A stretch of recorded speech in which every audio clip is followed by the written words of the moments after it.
Fuck. Error. Too many concurrent sessions. Closing. Close it.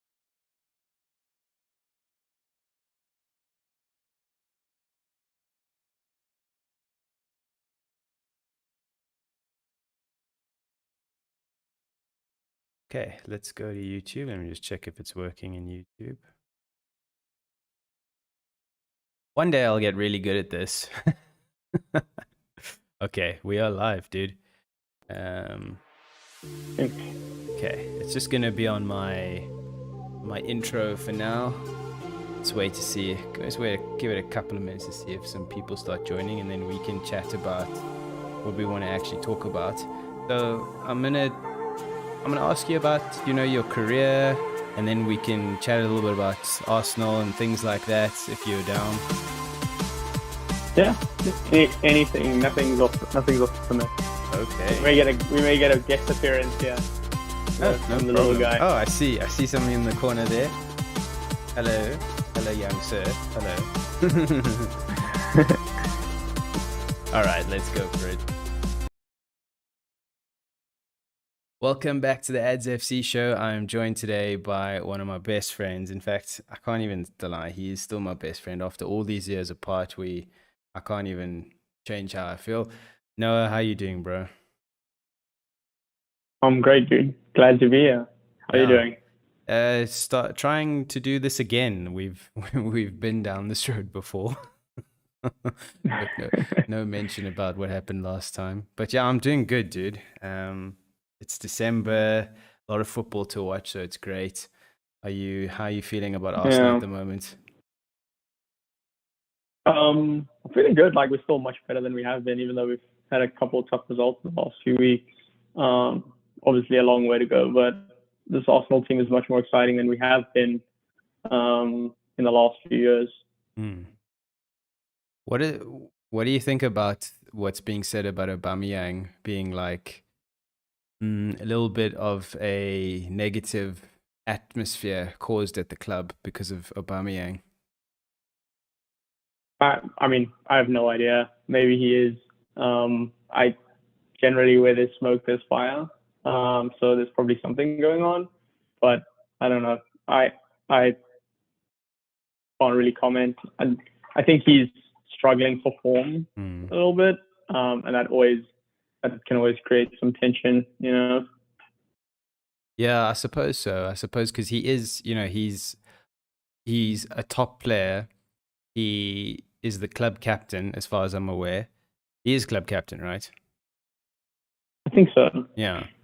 And I mean, I think every season he's played for Arsenal, he's scored 20 plus goals. And this season just seems to just kind of like be passing him by. It's strange. It's like you often find that in previous seasons, when Arsenal have done well, he's been the one that's been doing well. But now they're doing well in spite of him. And it's because of the young guns. But what would you do in January? Would you keep him, sell him, and then maybe at the end of the season, what would you do with him long term? Keep him, sell him, or I don't know. I mean, he's still a fantastic player. I don't think you can really judge someone on like tough form. It happens to everyone, and he's been such a great player for us for a while. I think you have to kind of respect him and let him regain his form. You know, all it takes is one. It's one of those things that, like, if you're in a rut, when you hit the post, that hits the outside of the post and goes out. When you're in like great form, it's going to hit the inside of the post and go in. Yeah. Oh, it's just straight top exactly. Yeah. Or like right now, when it like comes to him in front of goal, we'll like take a little bobble and he'll like miss kick it. You know, it's like stuff like that happens. It'll turn. He's a great player. I have no doubt. It's up to, I guess, Arteta to decide whether he's the long-term solution for us. Given he's getting older, I think we probably need to find someone who's going to be a center forward for us when he does eventually move on. And before we move on to your story, on that note around Arsenal, so what happens for the rest of the season? Where do you think Arsenal will finish? Um, I still harbor some top four aspirations, even though they might be misplaced. I think realistically, if we finish top six, it'll be a good outcome. Somewhere between uh, sixth and fifth and eighth was probably most likely. Yeah, I think that's I mean, fair enough. we're not good enough to compete with City, Chelsea, Liverpool. That's for certain. I think West we Ham. maybe can come. I was going to say we can maybe compete with West Ham, United, Spurs, Mm, and then we can certainly compete with kind of the rest of the group. yeah. So we'll be somewhere in that region is my guess. I think that's a fair assumption. Um, just a note, I mean, on a West Ham's season, they're having a blind of season. There's something about David Moyes and like middle to middle to bad teams that he just can turn into these amazing teams. But yeah, anyway.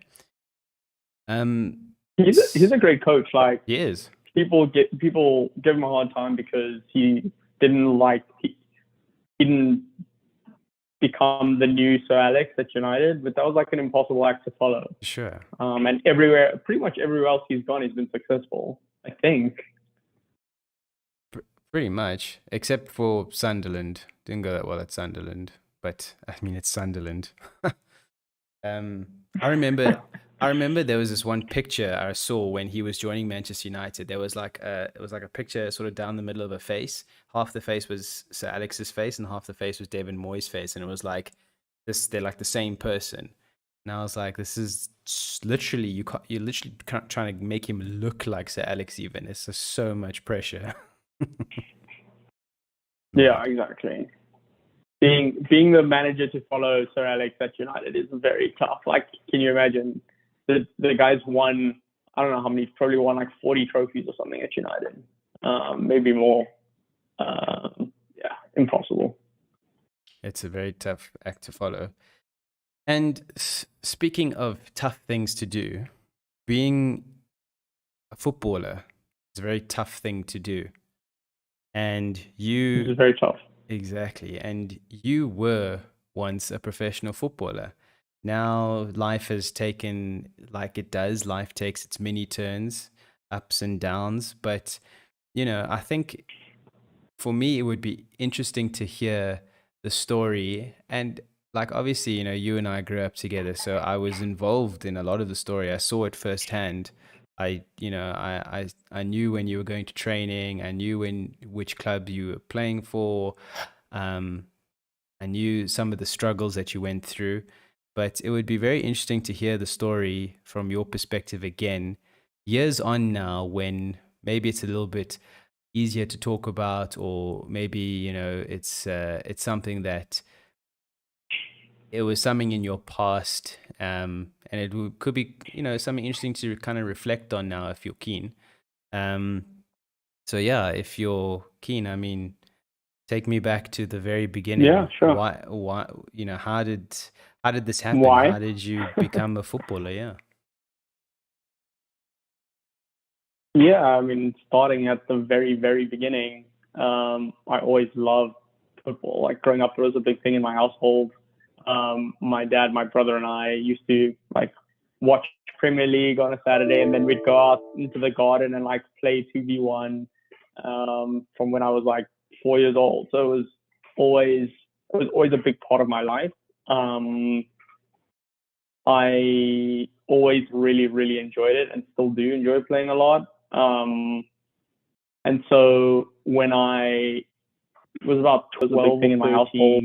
13, and I was a goalie at like the local club at this point. Um, I got the opportunity to join like a fairly elite academy team. And that was kind of a crossroads in my life, mostly because it was the first time I was around other kids of my age who all wanted to play pro. Like everybody, there was no other option for them. And we can go into why that was. And a lot of them came from disadvantaged backgrounds. And so it was a very, very different experience for me. Before I was like playing with kids who lived in my neighborhood. Yeah. And Well, obviously just to being like a ask, white South African in the late '90s, early 2000s, yeah, yeah. it was a very different experience. Yeah, go for Yeah, it. just to ask you on that topic as well. I mean, okay, no offense, we weren't exactly from disadvantaged backgrounds, and I mean, that's just something that we own, and that's just who we were. But these kids that you were playing with rather, they were doing this probably not because they had dreams of being footballers, but they realized that this is potentially something that can earn them a living for the rest of their lives.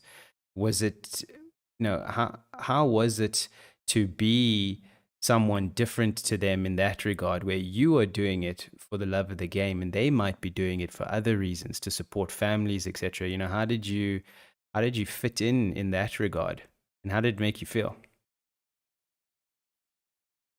Yeah, I don't think I really realized it at the time, just how different I really was.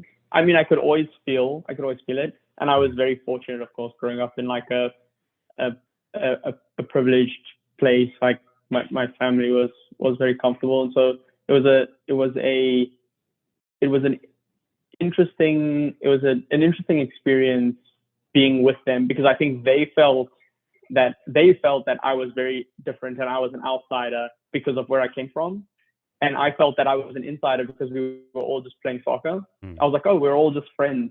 Like this is like what we do, and we all just want to play pro, and it's all great. So it was interesting, and like looking back on it now, I don't think I really appreciated the dynamic, um, and perhaps how they perceived me. Um, but in spite of that, like I made some really great friends, and like over the period of time, um, I had fantastic experiences, and I learned a lot. And I think a lot of the experiences with those guys shaped who I am today. So it was great. Like I would not trade it. I would not trade it for the world. In terms of just what they were like what they were doing it for versus what I was doing it for, I think it's come out subsequently just how people who come from less privileged places um, look to the success of people like them in order to kind of shape what they think success is, right? And this is not only a South African, like not only true in a South African context. I think it's true in many contexts. Yeah. Um, the US is no different, right? Where you have a kid growing up in a, a like in a city or like a township in South Africa, and they look around and they're like, who are the people around me that have gone on to be successful, make money? And it's like it's all athletes and musicians, right? And so that's like the path. That's like what you see. Like this is my way out, and it's my only way out. And the kids who are good at football are very fortunate because they're like, okay, I'm good at this. I'm athletic. This is like my route to success. It's my take my family out, get my family out of here, Mm. make a better life for me, my family, my kids, whatever. For me it was different. It was like soccer is a great avenue, and I really want to make it. Um, and I love playing, so it's really fun. But I knew that for me, I was still getting a really good education. I went to a really good school. I knew that I could get into a good college, and if I needed, if football didn't work out, like I had a plan B. Um, and as it turns out, my plan B turned out to be my plan A. But um, I was in a very different position to them. Yeah. So, look, I mean, it all makes for, you know, it all makes for a good story at the end of the day. It makes for memories. It it's something that you look back on, and it's where you started. It's in. I think it's also it speaks to the nature of, I suppose, grassroots football in South Africa, where the academies are where the academies are, and all kinds of people from all kinds of backgrounds will end up in those academies for various reasons. And, no one should feel, at the end of the day, you're all there to do the same thing. You're all there to play football. So no one should feel any different. At the end of the day, you all have the same goal. Some have, alternative motives to it or alternative goals. But at the end of the day, you all just want to try your best there and make it out as a footballer. So that's where you started. So, carry on with the story. So, you got into the academy. You've started playing with a lot of different people. So what age were you at this point? I can't remember if you mentioned. Yeah, I I started when I was 13, and I played for this team through the point when I was about 16. Um, I then had a brief stint of a year playing at like the one of the local clubs again, and then got the opportunity to sign for like the reserve team of one of the like when I thought I was a big shot, of course. Still finishing high school, um, and and that was really the beginning of me realizing like, oh, maybe I actually have a shot at this. Um, and so that was also a very different experience, because from being kind of a kid with around other kids, suddenly everyone is there and they're like kind of within touching distance of like the pros. Yeah. And so Yeah. they everyone has like a slightly different attitude, right? Because you're seeing people around you who are making it every day. Like there's guys being called up, they're going to train with the first team, they're going to like they get signed, get contracts with the first team, and then you see some guys go on and be signed for other teams, and it's like a whole different ball game at that point, and like you feel like you're right there. Mm-hmm. And so that was an interesting time too. We really struggled that first season, but I think that ultimately benefited me because it meant there was a lot of shots on goal against us, and so I could kind of shine. I think. Yeah, I Um, suppose one way or another. I remember you once yeah, told me that you played a game where you guys lost like 5-0, but you were the man in the match because you saved like 20 shots or something. Like, uh, yeah, that might happen. That's yeah. so what was it? So What so was that it was like like? yeah. Yeah, yeah. What was it like day to day? Being because now you're maybe not in the first team yet. You're still there or thereabouts. You're still trying to break through. But what was it like day to day as effectively a professional footballer already? Yeah, it was interesting. It wasn't any different from before, really. It's like I would go to school in the morning, and then I'd finish school at whatever we used to finish school at, 2 or 3 o'clock, and Yeah. then I'd get taken over to the field, which thank God was only like a 20-minute drive away from where we went to school. So, and then we would train for a couple hours and maybe hit the gym quickly, and then go home and do my homework like a normal school kid. Even though I felt like a big shot, I was still like still doing the same thing as everyone else. And then on weekends, we would travel to games. So probably didn't have as much of a social life as some other people, but I was super happy. I was just pumped to be playing. I mean, that's the dream, I think, for everyone, to be honest, especially when you're young. I'm sure young footballers all around the country, they can't wait to finish school so they can go play football. And they also feel like, they've made it. But so, take us through. So that first season, you mentioned that, things weren't going well. The team kind of struggled. So take me from there. What happened after that first season? Yeah, so I was lucky enough about halfway through the season. I actually, as I was finishing high school, I got invited to like start training with the actual first team, and then I was like, oh my god, I'm here, I've made it, even though even though that is like not the case at all. Um, but which was a great experience too, because suddenly everyone was very good. Like in the reserve team, people are quite good, and it's a lot of young guys, so it's people who are like kind of call it 17 to 23 generally. Mm. And then suddenly you go to the first team and it's guys who are playing international football, and like Hmm. everyone is very good. And the first few months is really like an adjustment period. I remember my first day at training, some dude hit a shot from the edge of the box, and it like came in so fast. I'd never seen a ball move like this before, and it hit me square in the chest and like winded me because I couldn't follow it. And then I looked and I had like the like a little like Nike sign in my chest afterwards in red. So it was a learning experience, but it was fun. Like I was like so happy. I was just like soaking in the experience the whole time because it was just like, oh my god, everyone is here. Like I know I'm on a daily basis. I'm talking to guys who are playing for the national team, like playing for South Africa. Like this is awesome. Like I don't know what more I could ask for. I had some really like the goalkeepers I was playing with at that time were also really good. Darren Keat was the one. He went on to play for South Africa a bunch.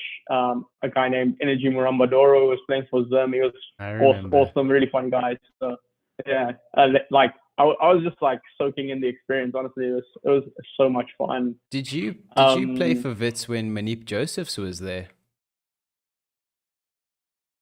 Subsequently, yes, but that was only after. So it took me. So then I took a year off, basically, just to focus on soccer after high school. And through that year, I realized like things were not going to move as fast as I thought they were going to move. They were kind of stalling. I wasn't like really making waves. I wasn't like making any progress. I was just like a dude. I was playing in the reserve team. I wasn't really making it. I like signed on a first team contract, but that didn't mean anything. I was like still playing with the reserve team. And so at kind of the end of that year, I realized like maybe I need to try do something else to like catalyze this. What that ended up being was moving to the US to play in college. So when just before you moved to the US, yeah. So had you decided that okay, South African football wasn't for me? Wasn't there a point where you went on loan somewhere, or you were going to go on loan somewhere? My point is, why did you not think about another South African team? Because it sounds like you were third, fourth choice in and around the first team, playing for the reserves for Wits. But potentially there might have been other clubs that you could have moved to. I mean, I was very comfortable at Wits. Like it was close to home. It was easy. I was like, I was very happy. I also think like just to take a big step back in my life, like I mentioned earlier, football wasn't my only pursuit. I loved it and it was all I wanted to do for a while. But I was also very focused on school and education. And I had in that year, which I mentioned, I had got the opportunity to go to a really great college in the US. And so that was suddenly a real opportunity. Okay, so let's go there, yeah. I saw kids from that college team go on to play pro in Europe. And so I was like, well, this is another way, like this is another avenue. And I get to get a great college degree at the same time is like a really attractive proposition. Had I made more progress in that period of time, maybe I would have made a different decision. But ultimately, it was the best decision I ever made, moving to the US. And in the US, so I like college football in the US is very different. It's very competitive. People are like there's a lot of really good players. But the season is very short, which I wasn't used to. So you really only have like a 3-month season, and then the rest of the year is really just training, which was very different for me. I was used to playing for like 10 or 11 months of the year. Yeah. But in spite of that, I had a really good time. I had 2 really good seasons in college. We won our conference one year and went to like the NCAA playoffs, which is like the national tournament basically. And the second year we didn't quite make it, but still had a pretty good season. And then I was call it 21, I think, or 22, um, and felt like this was my only opportunity. If I wanted to go pro, it was kind of like a now or never thing. And so I thought to myself, like, this is it. I need to either do it now or never do it. And so decided to kind of have a run at it. And if it didn't work out, it didn't work out. And the great thing is I could come back and finish my college degree if it didn't work out. So I was, again, in a very privileged position that not a lot of people get to be in. Yeah. Yeah, of course. I mean, what an opportunity. But I think, so now you're on the cusp of, well, I mean, it's very much kind of a fork road in your life, I suppose. You were gonna give it a chance, like give it a proper shot, or you were gonna, probably go the other way and focus more on your academics. But before you tell me sort of which road you went down and how it ultimately went for you, I want to know, what was it like playing football in America, having come from playing football in Africa and South Africa? Because apart from the culture of the people and that sort of thing, like what was it like training at a professional club in South Africa versus training at a college team in America? Which was better? Which do you feel was better for you in terms of your development? I think they were very different in a lot of ways. Um, it was it was a very different environment, right? Because I'd come from um, professional soccer in South Africa, and I think what people forget is like when you're a pro, it really becomes your job. Mm-hmm. So everyone is like very competitive, not only with other teams, like with each other, because you're fighting for your next contract, you're fighting, and like we said earlier, a lot of people who have taken that road, that's really the only option at that point, right? So it's like you're like fighting for your next paycheck. So it's like a very like frictional environment. Mm-hmm. Everyone is trying to beat everyone out. There's like a constant focus on just performance all the time. And then I went to college in the US, and I think part of it is a product of the college that I was at, which is a very academically focused college. Um, that there was a couple kids who were like, oh, I want to make it pro. There were a couple kids who were like, we'll see where this goes. Like, I love soccer. I'm here like for the education. There were a couple of kids who were just like, I'm just here because I like playing soccer. Like, I like playing soccer. It got me into this college. It's fun. But I really do not want to be a pro. I want to go and be a doctor, or I want to go and do whatever else. And so the environment is different from that perspective. And then the other thing about the like kind of difference is not only are you teammates, but you're also like social friends. Mm-hmm. So like in college in the US, like you arrive and a lot of people everyone's from all over, right? There are a few kids from nearby, but basically everyone's meeting everyone for the first time, Mm-hmm. and everyone's looking for friends. And you have this like built-in friend group. Everyone has common interests because everyone's playing soccer. Everyone's in college, like everyone's kind of the same age and really more from the same background than I had experienced before. And so for me, it was very different because it was like, oh, now I'm like with a friend group who I'm just playing soccer. We just happen to be playing soccer with.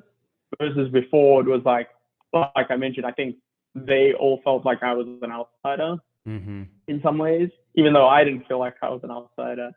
And suddenly it was like a very different culture. And like, I guess to that end, some of those guys that I played soccer with at college are still like my friends today that I hang out with. So it's Cool. like it was just a very different experience. In terms of the soccer itself, um, it was a very different style. Everyone in the US was ultra fit, relative, ultra competitive in like terms of soccer, and like everybody is like very focused. Versus I think the South African environment and attitude is a little bit different. But it was a learning curve for me, and I struggled to adapt in the beginning. Hmm.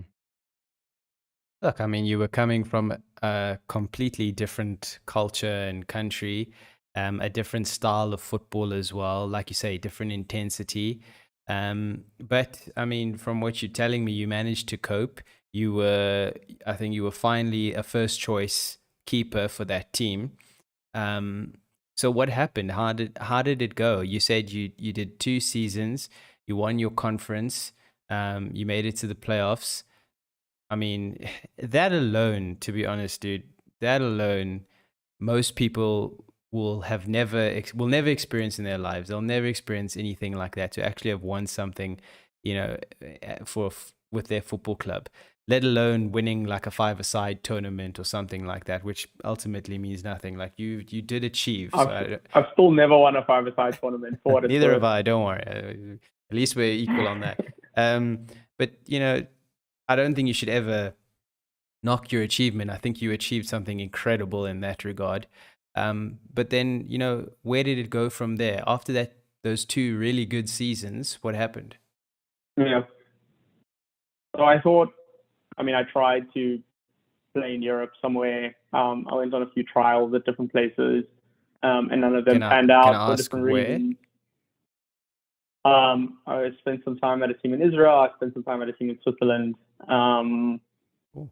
and neither of them panned out.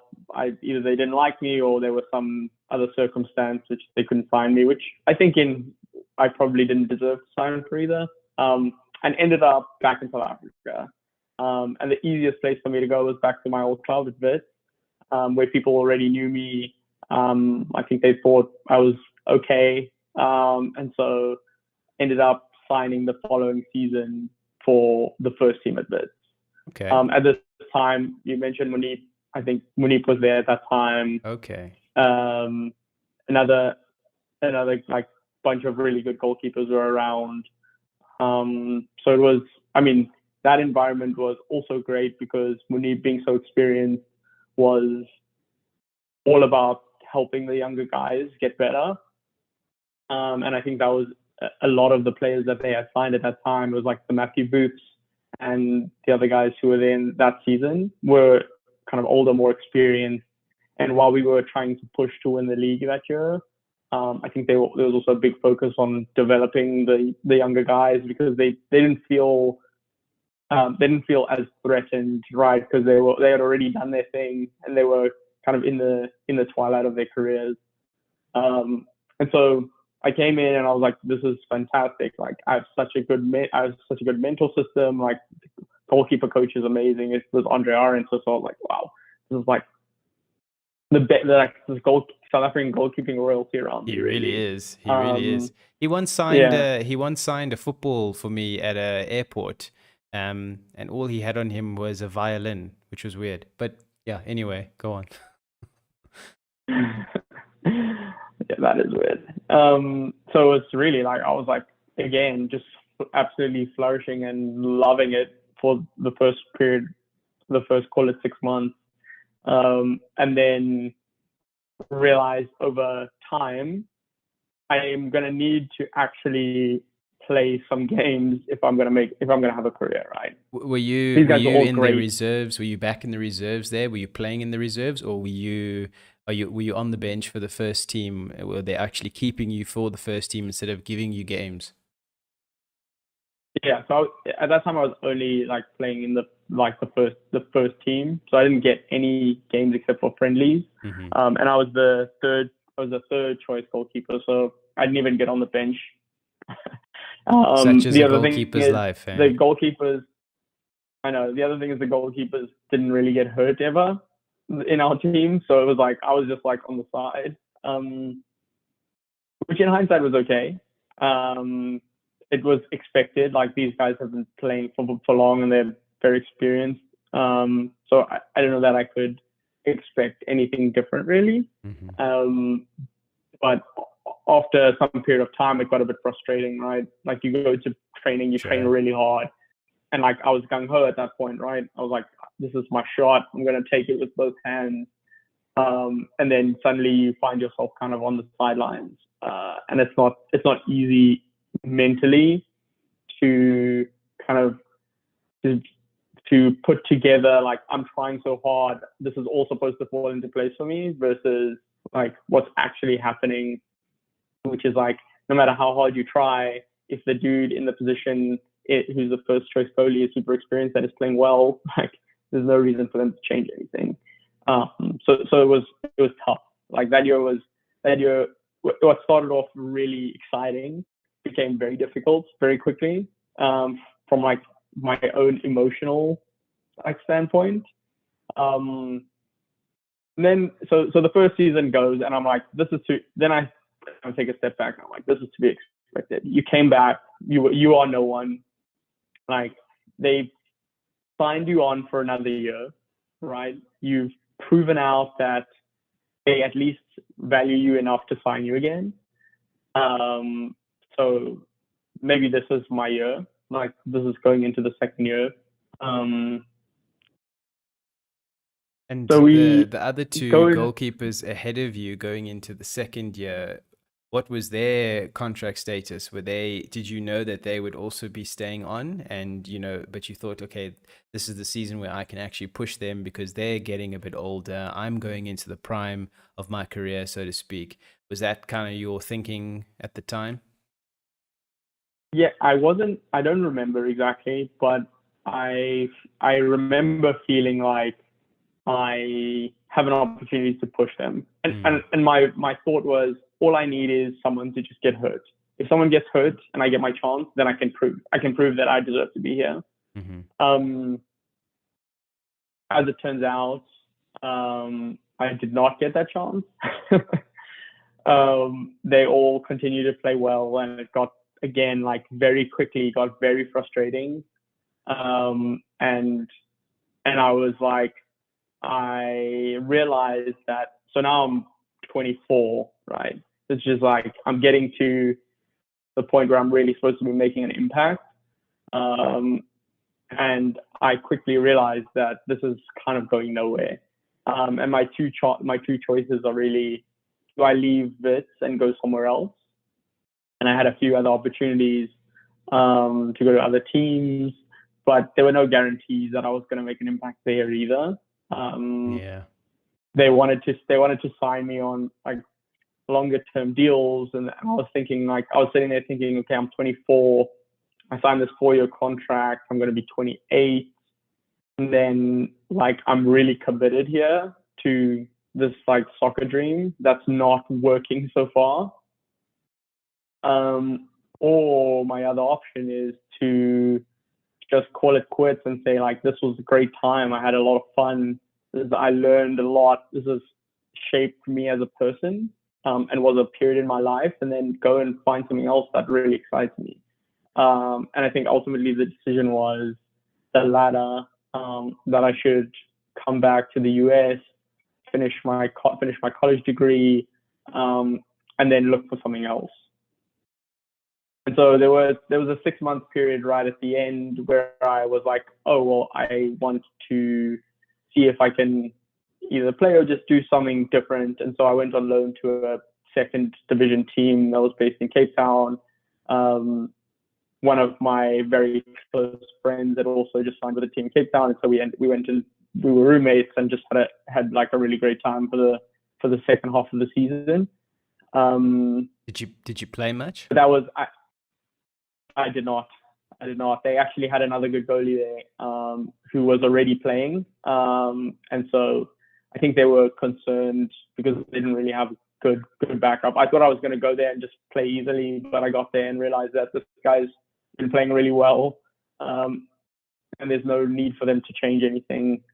Again, same situation, Hmm and so he ended up playing out the rest of the season, and I was sitting on the bench, but all good. I was not too concerned at that point. I was just content to be enjoying life and have. And at that point, I had already decided that I was moving back to the US at the end of the season. Um, and so I was less I wasn't frustrated about not playing. I was just like, oh, if they need me to play, I'll play. If they don't need me to play, that's cool too. If I get to hang out with my buddies, that's fine. And so that was kind of the end of my football career at that point. It Um, seems which is that the it ended there, but it didn't end. It didn't end on a sour note. It ended the South African, part of your career ended. It didn't end on a bad note. It ended sort of on your own terms, I guess. Yeah, totally. And again, like that goes back to me being super privileged and super lucky, because I did have another option. I think a lot of people don't have that option and go through the same challenges that I went through. But I always knew in the back of my mind, especially after I had started college, that there was another option for me, and I could go and do something else. And I think a lot of people don't have that or don't feel like they have that. Mm. Um, and I can only imagine how much more taxing that is on your mental health, knowing that this is your only option and it's not going well. Yeah. It must be very difficult to deal with if you've only got a plan A and there is no plan B.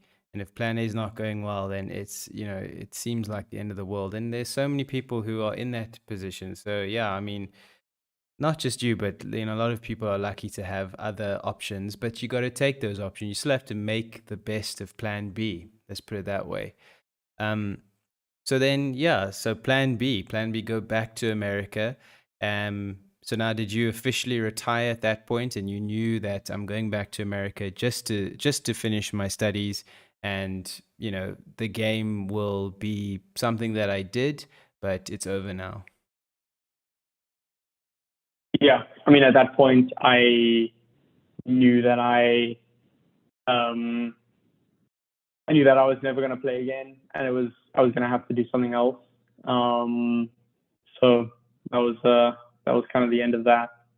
Okay.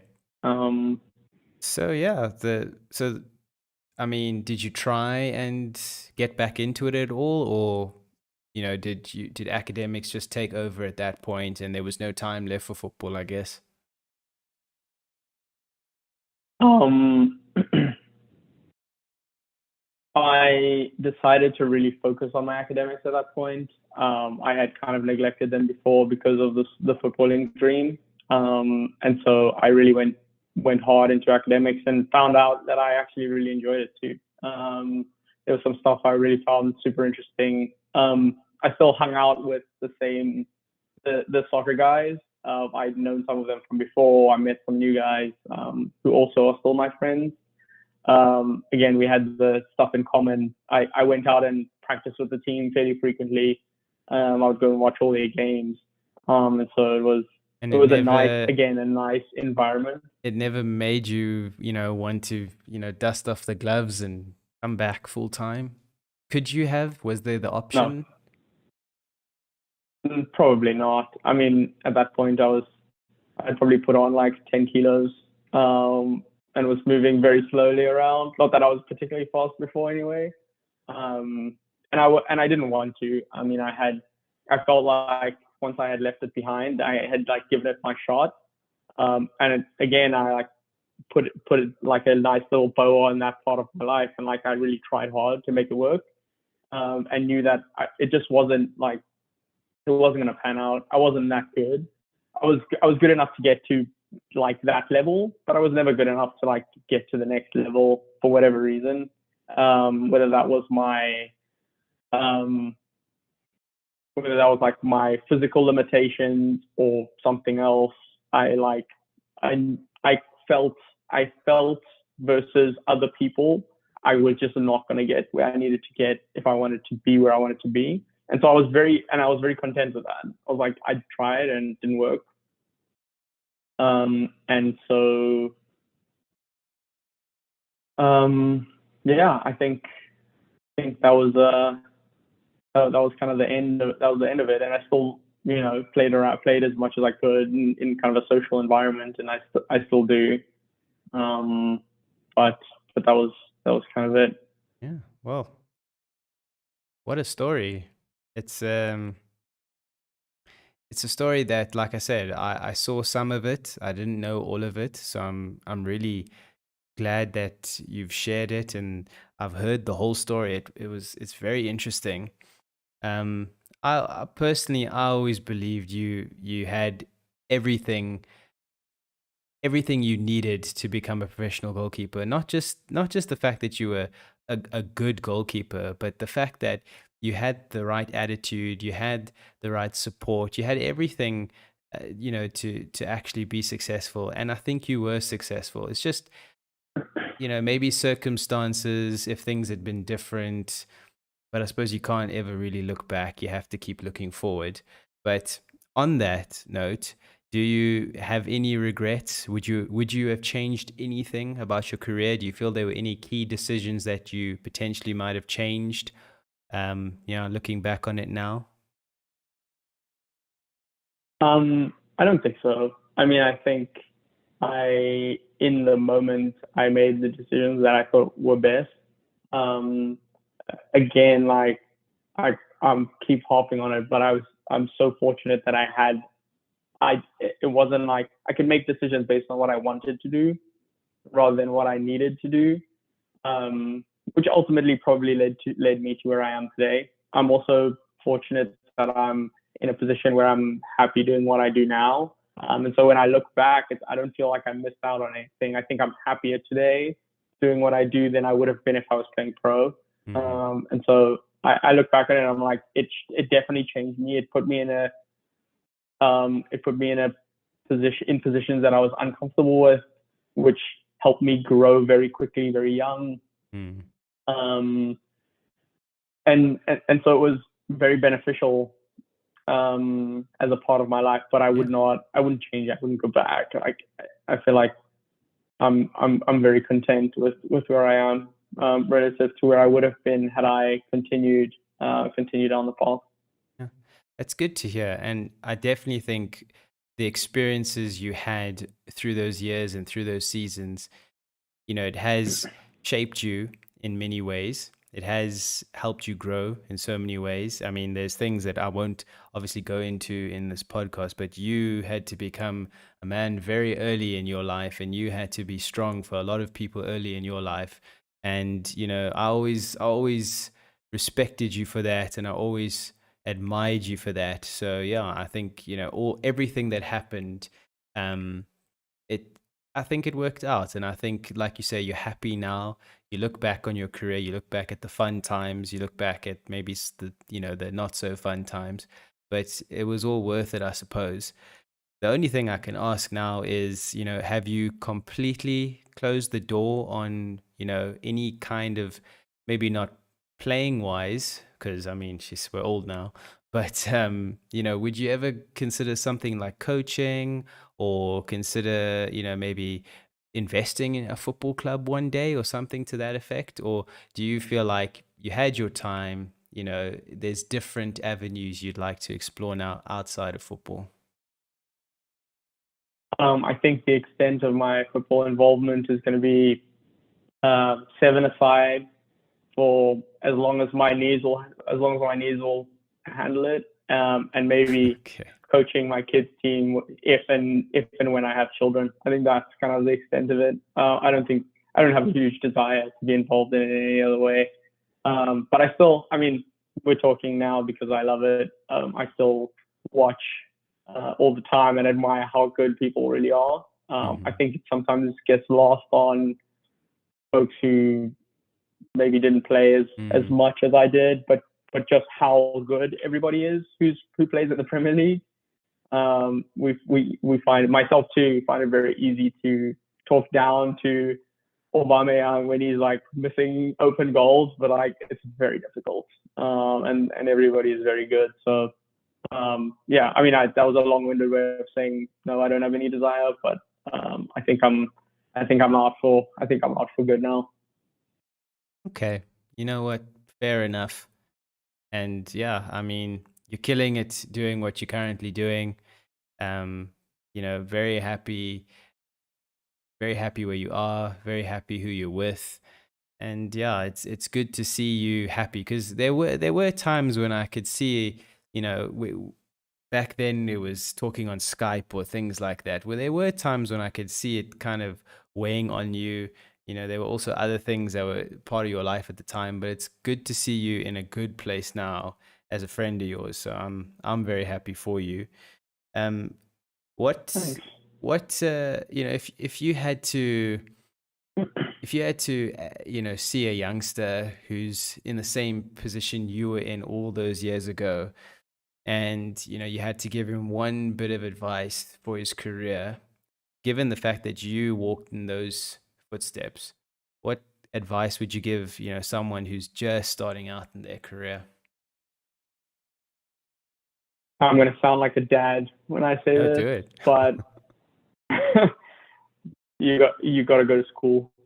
Like, there's no for every parent, I think, says it.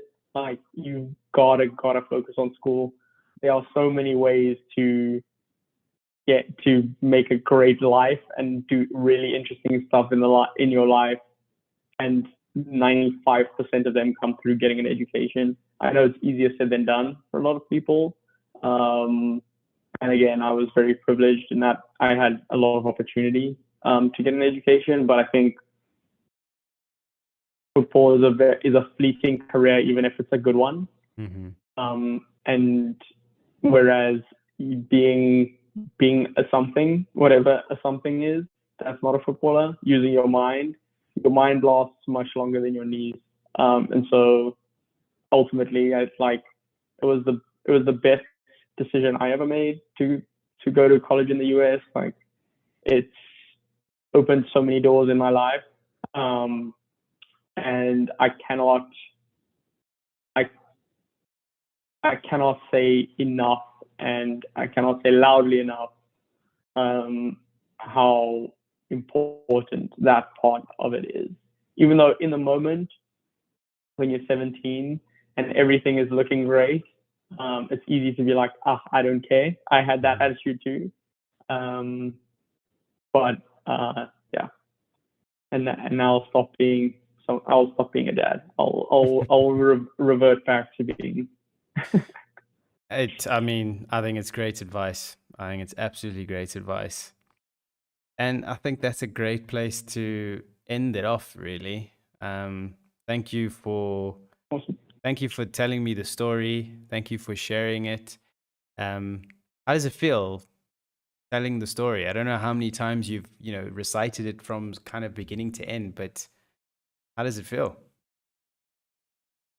It's fine. I've probably told people more than you would think, Okay, that's good. because everyone kind of asks Mm, when they hear about it. It's like I play with my like a social team here, and everyone's like, "Oh, did you play before? You look like you've played soccer in your life before." And I was like, you're "Yeah, I like you actually have did. no I played a lot. idea.